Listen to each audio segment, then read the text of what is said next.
नमस्कार दोस्तों, हमारे चैनल में आपका फिर से स्वागत है। दोस्तों, अभी हाल ही में सीनियर सिटीजन स्कीम जो गवर्नमेंट ऑफ इंडिया ने 2023 में अमेंड की है, तो उसके कुछ इम्पॉर्टेंट फीचर हैं जिसकी वजह से वो काफ़ी अट्रैक्टिव हो चुकी है और उसमें रेट ऑफ इंटरेस्ट और अमाउंट इत्यादि का भी बढ़ाने से सीनियर सिटीजन के लिए काफ़ी फ़ायदेमंद हो गया।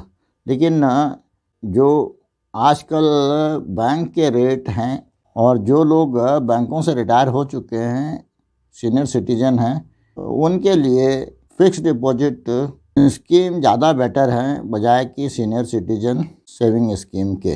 वो सब जानने से पहले हम सीनियर सिटीजन सेविंग स्कीम के फीचर्स के बारे में जो चेंजेस हुई हैं उसको समझने की कोशिश करेंगे, फिर उसके बाद आगे चर्चा करेंगे।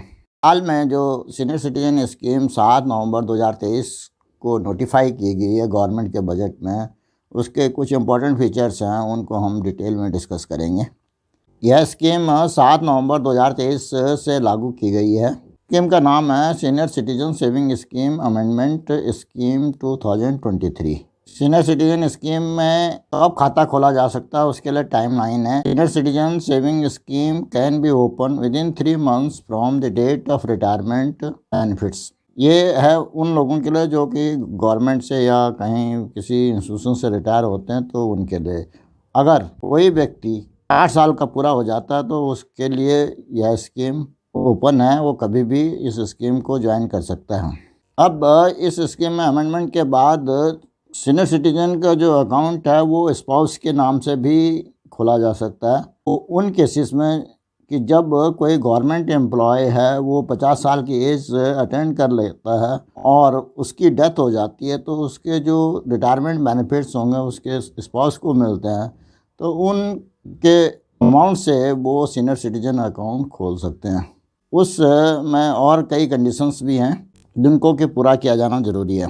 गवर्नमेंट एम्प्लॉय के बारे में क्लैरिफिकेशन है कि सेंट्रल गवर्नमेंट और स्टेट गवर्नमेंट के एम्प्लॉय एलिजिबल होंगे इस उनके रिटायरमेंट बेनिफिट का और डेथ कंपनसेशन का जो पैसा होगा उसको इस स्कीम में उनके स्पाउस लगा सकते हैं। पांचवें जो इम्पोर्टेंट चेंज हुई है 2023 में वो है मैक्सिमम डिपॉजिट अमाउंट पहले 15 लाख रुपए था, उसको बढ़ा करके 30 लाख रुपए कर दिया गया है, जो कि 1 अप्रैल 2023 से लागू हो गया है। इससे एक व्यक्ति को लगभग 62,000 क्वार्टरली ब्याज मिलता है, जो कि सालाना 2,50,000 के करीब बनता है, जो कि बैंक डिपॉजिट के मुकाबले बेटर ही होता है। Inclusion in retirement benefits. अब रिटायरमेंट बेनिफिट में कौन कौन से बेनिफिट शामिल होंगे? रिटायरमेंट और सुपर एनुएशन और death gratuity will be consider as retirement benefits.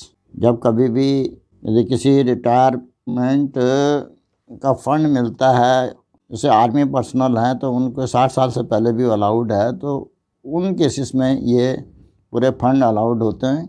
और जब स्पाउस के केस में इस स्कीम के तहत अकाउंट खोला जाएगा तो उसमें डेथ ग्रेच्युटी भी शामिल होगी। इस स्कीम के अंतर्गत अकाउंट में इंटरेस्ट रेट कैसे एप्लीकेबल होगा? सीनियर सिटीजन सेविंग स्कीम के इंटरेस्ट रेट हर क्वार्टर में डिसाइड होते हैं और वो चेंज होते रहते हैं। यदि कोई अकाउंट मैच्योर हो जाता है और फिर उसको 3 साल के ब्लॉक ईयर के लिए एक्सटेंड किया जाता है, तो उस समय जो ब्याज इस योजना के तहत होगा वही ब्याज लगेगा अगले एक्सटेंशन पीरियड के लिए, न कि पुराना वाला जो पहले 5 साल के लिए लागू था। चाहे वो ब्याज की दर आगे के लिए ज़्यादा हो या कम हो, वो जिस डेट में मैच्योरिटी होगी उसी डेट या एक्सटेंडेड पीरियड की मैच्योरिटी होगी तो उसी डेट में जो रेट ऑफ इंटरेस्ट एप्लीकेबल होगा वही लागू किया जाएगा एक्सटेंशन के केस में।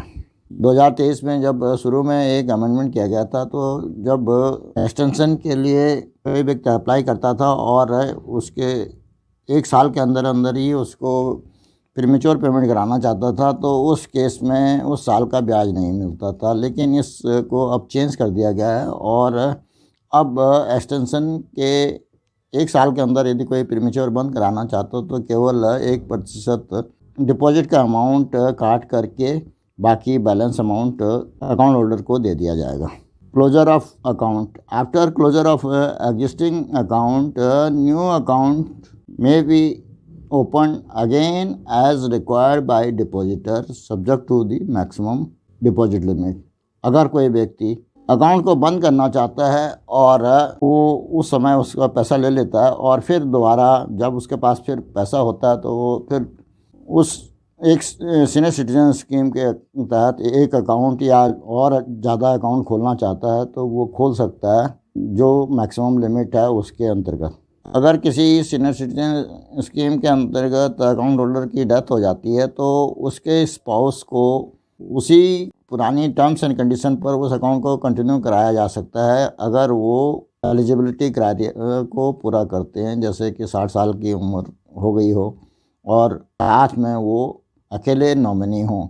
यदि 2-3 नॉमिनी हैं तो उस केस में फिर अकाउंट को बंद ही कराना पड़ेगा।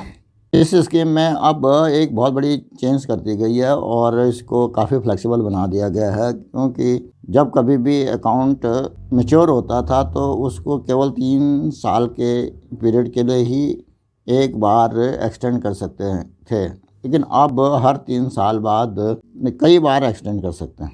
भी अकाउंट मैच्योर हो जाएगा या एक्सटेंडेड पीरियड मैच्योर हो जाता है तो उस केस में उस अकाउंट होल्डर को 1 साल के अंदर उसको एक्सटेंशन के लिए अप्लाई करना होगा फॉर्म नंबर 4 को भरने के बाद। यदि वो उसको अप्लाई करता है तो जिस दिन वो पिछला मैच्योरिटी पीरियड था या एक्सटेंडेड मैच्योरिटी पीरियड था उसी दिन से उसको ब्याज मिलेगा, ब्याज का कोई नुकसान नहीं होगा। तो ये बहुत बड़ी सुविधा अब इस अकाउंट में कर दी गई है।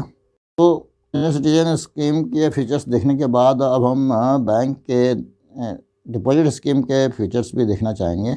ये सीनियर सिटीजन अकाउंट 5 साल की मैच्योरिटी पीरियड होता है और उसके बाद 3 साल के लिए एक्सटेंशन किया जा सकता है हर 3 साल के ब्लॉक ईयर के लिए। लेकिन बैंक डिपॉजिट का जो मैक्सिमम टेन्योर होता है वो 10 साल तक का होता है। जो rate of interest generally senior citizen scheme से बैंक के स्कीम में कम होते हैं, पर जो सीनियर सिटीजन जो बैंक से रिटायर हुए हैं उनके लिए सीनियर सिटीजन का बेनिफिट मिलने की वजह से और स्टाफ बेनिफिट मिलने की वजह से सीनियर सिटीजन अकाउंट से ज़्यादा रेट ऑफ इंटरेस्ट मिलता है। इस तरह से कोई जो बैंक रिटायर्डीज हैं उनके लिए सीनियर सिटीजन अकाउंट के मुकाबले बैंक 10 साल का मैच्योरिटी पीरियड वाला अकाउंट ज़्यादा फ़ायदेमंद रहता है, क्योंकि स्टाफ और सीनियर सिटीजन के बेनिफिट लगा करके उनको सीनियर सिटीजन स्कीम के मुकाबले ज़्यादा ब्याज मिलता है। बैंक डिपॉजिट स्कीम के मैच्योरिटी पीरियड में काफ़ी फ्लेक्सिबिलिटी होती है। इनिशियल जो maturity time senior citizen scheme में होता है वो 5 साल का होता है और फिर उसके बाद हर 3 साल के ब्लॉक के लिए उसको एक्सटेंड किया जा सकता है। लेकिन बैंक डिपॉजिट आप 10 साल मैक्सिमम लिमिट होती है और वो 1 साल से लेकर के 10 साल तक कभी भी मैच्योर हो सकता है।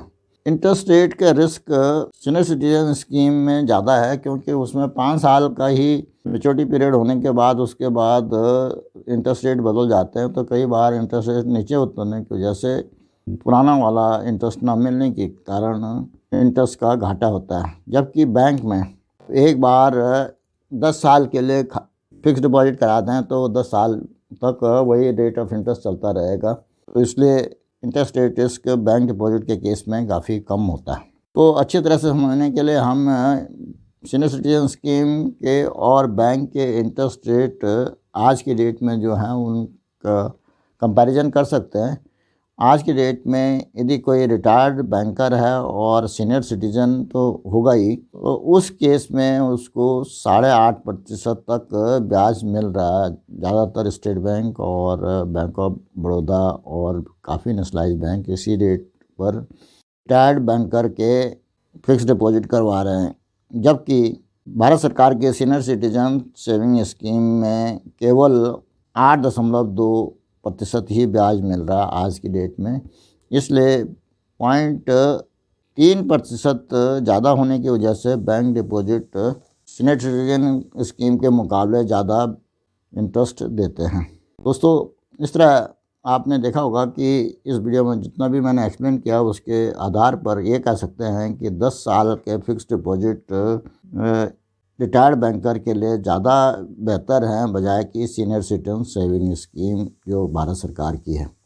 दोस्तों, आज के इस वीडियो में मैं इतना ही कहना चाहता था। आशा है इस वीडियो में दी गई जानकारी से आपको लाभ होगा और आपको पसंद भी आए होगा। अगर पसंद आए तो इसको लाइक करें, साथ ही अपने दोस्तों में शेयर भी करें। यदि और कोई जानकारी चाहिए तो उसके लिए कमेंट अवश्य करें। बैंकिंग से रिलेटेड, बैंक पेंशन से संबंधित या गवर्नमेंट की स्कीम के बारे में जानने के लिए इस चैनल को सब्सक्राइब करें और नए नए वीडियो के जल्द नोटिफिकेशन के लिए बेल आइकन दबाना न भूलें। वीडियो को अंत तक देखने के लिए धन्यवाद। जय हिंद, वंदे मातरम।